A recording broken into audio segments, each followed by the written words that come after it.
여러분, 오랜 역사를 가지고 전통을 가진 나라나 집단이라면 어디에서나 반드시 금기사항은 있게 마련입니다. 네, 우리는 아홉수라는 절대적인 금기사항을 가지고 있는데요. 오늘은 이 아홉수가 무엇인지, 또 그것을 굳이 따라야 하는지, 또 그 외에 우리가 그동안 잘못 알고 있었던 금기사항은 무엇인지에 관해 알려드리도록 하겠습니다. 여러분, 안녕하세요. 이정재입니다. 여러분들은 아마 이런 소리를 들어보셨을 거예요. 아홉수에는 결혼을 하는 것이 아니다. 환갑 전해인 59에는 생일을 해먹는 것이 아니다 라는 말입니다. 네, 이렇게 누구나 아홉수가 되면 운세가 사나워 라는 말들을 하기도 하죠.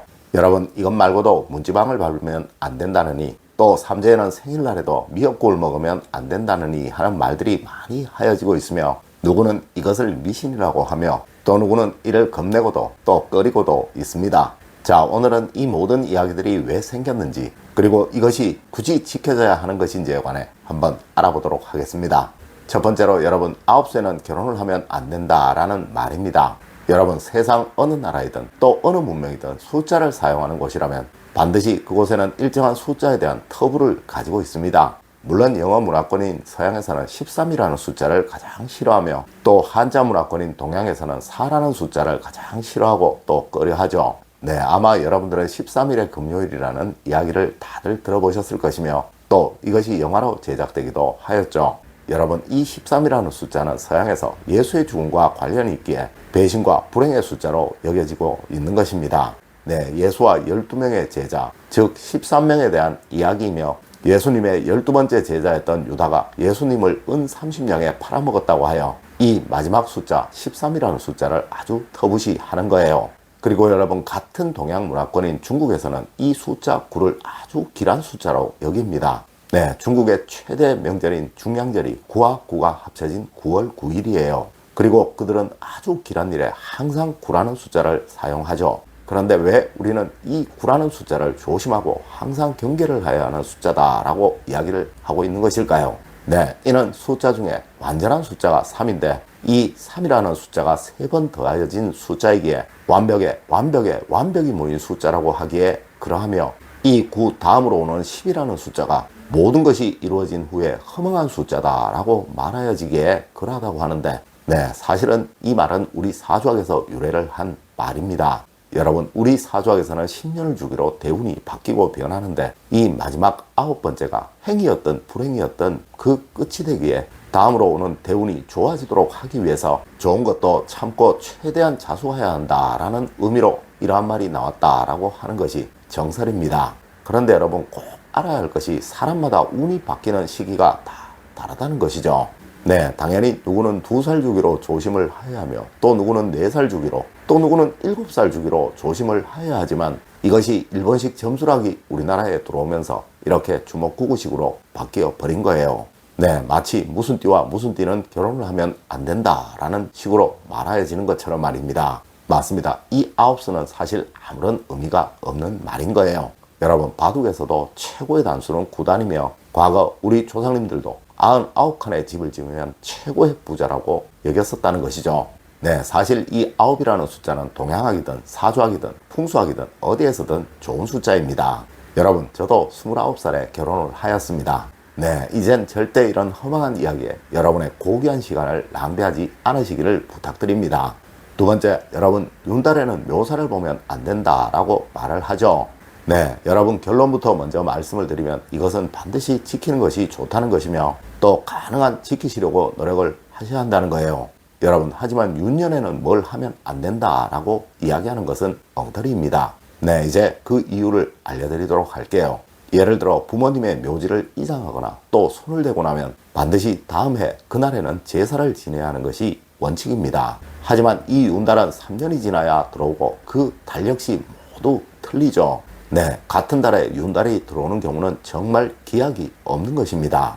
여러분, 어쩌면 여러분이 살아계시는 동안 같은 달에 윤달이 들어오는 경우가 없을 수도 있다는 것이죠. 여러분, 이리하여 윤달에는 절대 묘사를 보면 안 되는 거예요.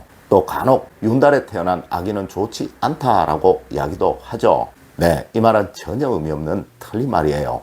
여러분, 윤달에 태어나면 단지 생일을 찾아 먹기 힘들다라는 것이지 절대 이것으로 인해 그 아이의 사주가 나쁜 경우는 없습니다. 또 윤년에는 뭘 하면 안 된다라는 말도 윤년은 매 2년 3년을 주기로 들어옵니다. 네, 원래 2023년 2월이 윤달이니 2025년 6월이 또 윤달이며 2028년 5월이 또 윤달입니다.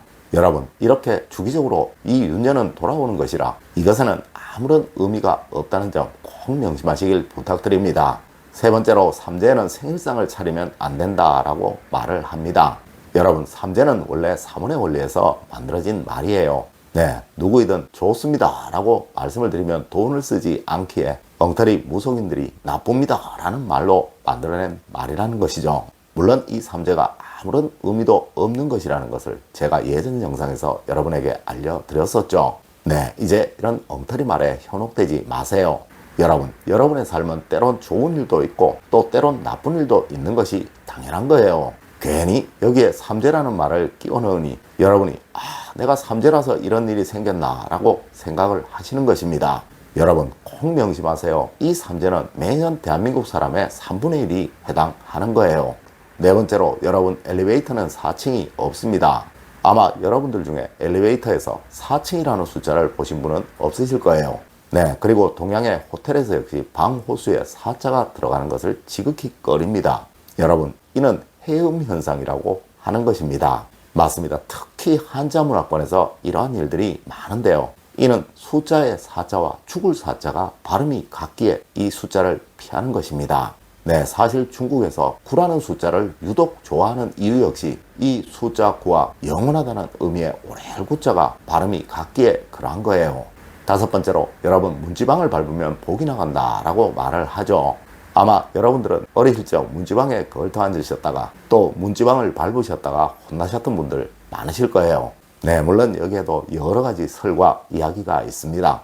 어느 곳에서는 이 문지방이 안과 밖의 경계선이라 이 경계선에 걸터 앉으면 좋지 못하다라는 이유에서 그러하다라고 말을 하지만 사실 우리의 전통의 고택을 한 번이라도 방문해 보신 분들은 그 이유를 금방 아실 수 있을 거예요. 네, 과거에는 이 문지방이 유독 높았습니다. 그리고 또한 출입문이 유독 작았죠. 여러분, 그것은 아래로부터 불어오는 찬바람을 막으려고 했던 우리 조상님의 지혜이셨습니다. 그런데 이 문지방을 자주 밟고 지나다니게 되면 이 문지방이 금방 닳을 것이며 그 틈이 맞지 않아서 이곳으로 찬바람이 들어올 수밖에 없겠죠. 네, 문지방이 닳도록 드나든다라는 말도 그러한 의미에서 나온 말인 거예요. 물론 요즘은 이 문지방이 없으니 여기에 특별히 신경을 쓰실 필요는 없을 것입니다. 네, 문지방을 밟으면 복이 나간다라는 말은 과거에나 통용되었던 이야기인 것입니다. 여러분, 오늘은 우리가 일반적으로 속설로 알고 있었던 이야기를 가지고 풍수와 사조학을 병행하여 이야기를 해드렸습니다. 오늘 제가 알려드린 이야기 여러분들 꼭 명심하시길 부탁드리며 오늘의 이야기를 마치도록 하겠습니다. 늘 올바른 학문과 올바른 지식을 여러분들께 전하도록 노력하겠습니다. 여러분, 긴 시간 감사드립니다. 감사합니다.